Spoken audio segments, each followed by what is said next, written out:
Welcome back to my YouTube channel biology टेल में आप सभी का स्वागत है। My name is Neha Singh और student in the class we are going to have a great discussion today. Last के सेशन में स्टूडेंट्स हमने डिस्कस करा था पैनक्रियाज की anatomy by well diagrammatic approach के साथ देखा था पैनक्रियाज के लोकेशंस, है ना, पैनक्रियाज के स्ट्रक्चर्स, उसमें प्रेजेंट डाइजेस्टिव जूस, हॉर्मोन्स को जाना था।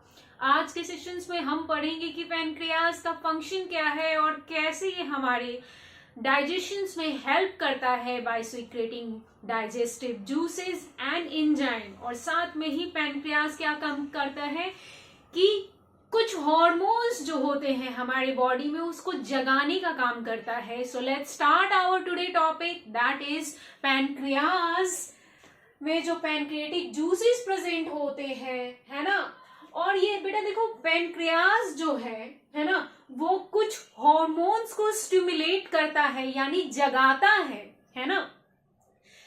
पैनक्रियाज के एसिनर सेल्स, है ना, pancreas having acinar cells, pancreas के सेल्स को कह दिए एक्टिनर सेल्स, क्या करती है, स्टिमुलेट करती है हॉर्मोन्स और कोई एक न्यूरोट्रांसमीटर है। पहले देखते हैं के बेटा क्या है, एक हार्मोन है कोलिसाइटोकिनीन इज अ हार्मोन जो कि स्मॉल इंटेस्टाइन के फर्स्ट पार्ट ड्यूडेनम और जेजुनम, है ना, दोनों के बीच जो है वो क्या है, इन दोनों पार्ट से मोस्टली कह सकते हैं सीक्रेट होता है कोलिसाइटोकिनीन विच इज अ हार्मोन। और पैनक्रियाज जैसे ही क्या करती है, उसको स्टिमुलेट करती है, जगाने का काम करती है कि now this is the time, अब तुम जागो और इस हार्मोन को रिलीज करो ताकि हमारे शरीर के अंदर जो मेटाबॉलिज्म हो, है ना, प्रोटीन का जो डाइजेशन हो उसमें वो हेल्पफुल हो, है ना, उनके ब्रेकडाउन में ये क्या करेगा, इंपॉर्टेंट रोल प्ले करेगा। That's clear. The second is बेटा ACH, एसिटोकोलिन। ये क्या है, बॉडी बेस्ट न्यूरोट्रांसमीटर है ना।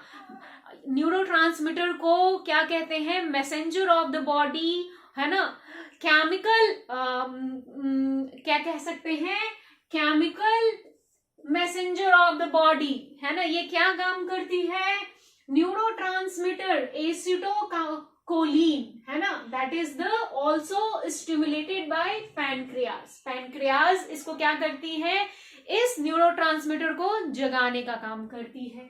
That's it. अब बेटा देखो पैनक्रियाज क्या करेगी, पैनक्रियाटिक जूसेस को सीक्रेट करती है, दैट वी हैव अंडरस्टूड। बचपन से हम ये पढ़ते आए हैं, है ना। पैनक्रियाज के पास पैनक्रियाटिक जूसेस होता है जिसका वो सीक्रेशन करती है। अब इस पैनक्रियाटिक जूसेस में क्या क्या होता है, now let's understand their compositions. तो बेटा देखो वाटर जो है H2O, यानी पैनक्रियाटिक जूसेस में वाटर का कॉम्पोजिशन कितना होता है भाई, 98% वाटर होता है ना। सॉल्ट भी प्रेजेंट होते हैं, that is called salt enzyme. तो 2% are salt enzyme present in pancreatic juices, है ना।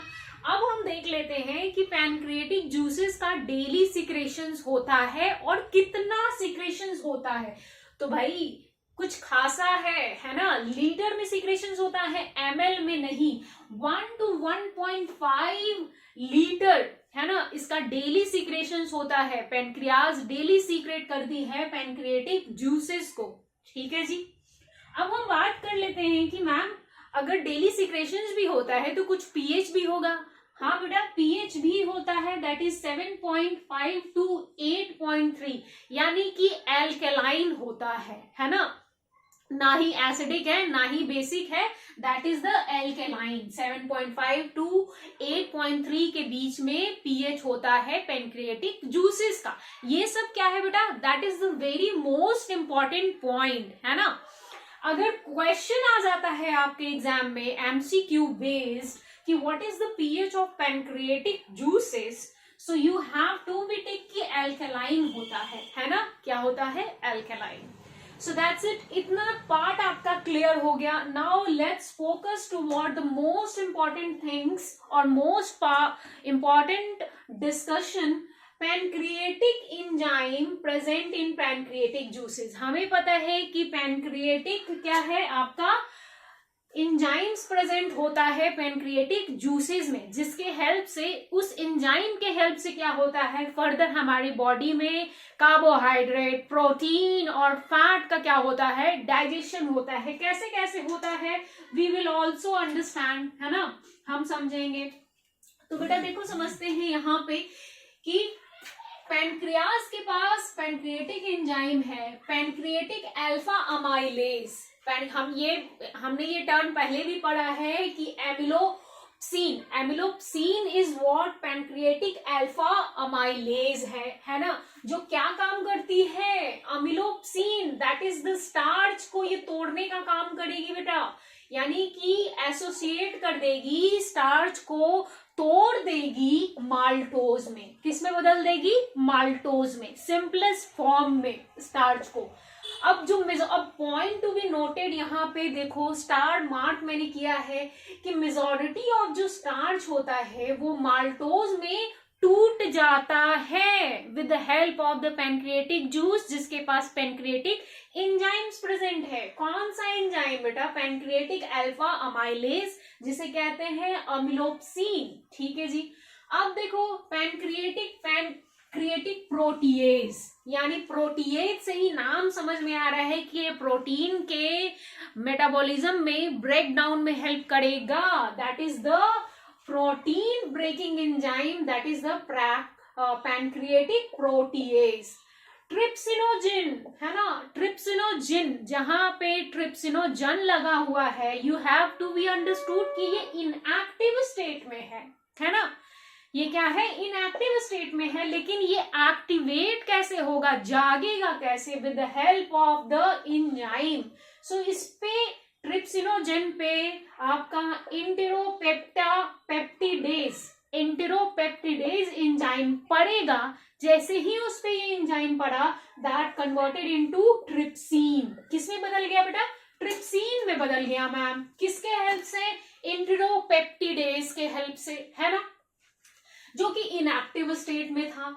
अब हम देख लेते हैं, क्या देखते हैं बेटा कि ये जो ट्रिप्सिन है ना बेटा that is the responsible for the fat digestion and protein के डाइजेशन के लिए ये इंपॉर्टेंट रोल प्ले करता है।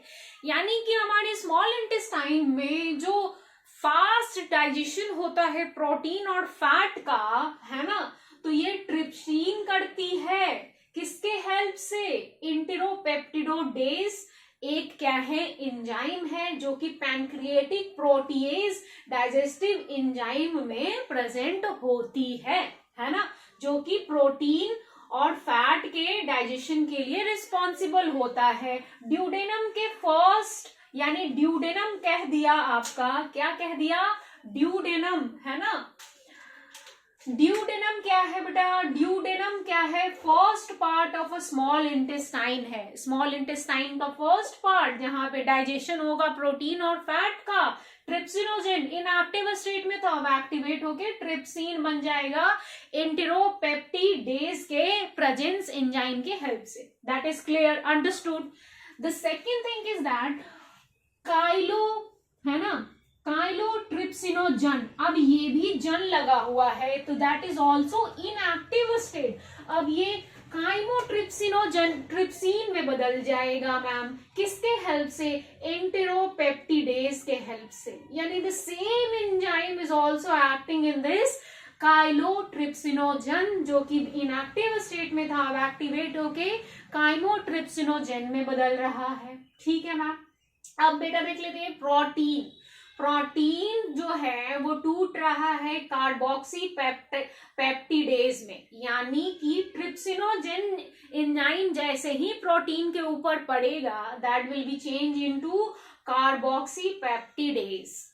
लार्ज पेप्टाइड, अब जो बड़े बड़े प्रोटीन के जो टुकड़े हैं that is called large peptides. अब ट्रिप्सिन के हेल्प से ये क्या में चेंज हो जाएगा बेटा, that will be change into a smaller peptide, है ना, स्मॉलर पेप्टाइड में चेंज हो जाएगा, है ना। ये हमने पढ़ा। अब जो लार्ज पेप्टाइड थे ना, है ना, लार्ज पेप्टाइड भी क्या होगा, कार्बोक्सी पेप्टिडेज की हेल्प से स्मॉलर पेप्टाइड और फाइनली अमीनो एसिड्स में इसका कन्वर्जन हो जाएगा, जो कि प्रोटीन का सिंपलेस्ट फॉर्म होता है ना।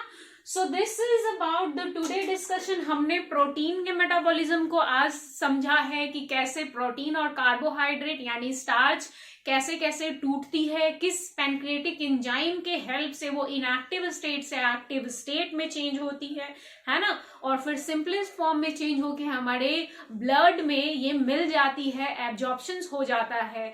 So this is all about the today's discussion. हमने आज बहुत इंपॉर्टेंट डिस्कशन करा है। आई होप कि आपको आज का सेशन ये पसंद आया हो। अगर कोई भी क्वेरी और कंफ्यूजन हो आज के इस सेशंस के रिगार्डिंग में, so you can directly put it down into the comment sections. और बेटा देखो, अगले सेशंस में हम पढ़ेंगे फैट डाइजेस्टिव एंजाइम्स, है ना, जो कि पैनक्रिएटिक जूसेस में प्रेजेंट होते हैं। आज हमने क्या पढ़ा, स्टार्च के बारे में पढ़ा और प्रोटीन के मेटाबॉलिज्म में बारे में पढ़ा।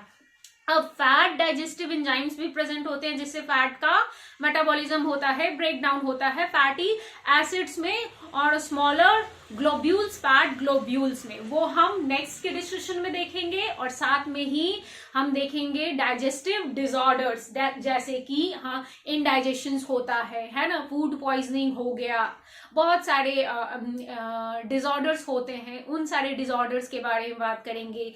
लिवर से संबंधित हेपेटाइटिस होता है, पैनक्रियास से संबंधित पैनक्रियाटाइटिस होता है, गॉल ब्लैडर में भी स्टोन हो जाता है। तो इन सारी चीजों के बारे में, डिसऑर्डर्स के बारे में हम अगले सेशन में डिस्कस करने वाले हैं। So that's it for the day. Let's meet in the next session.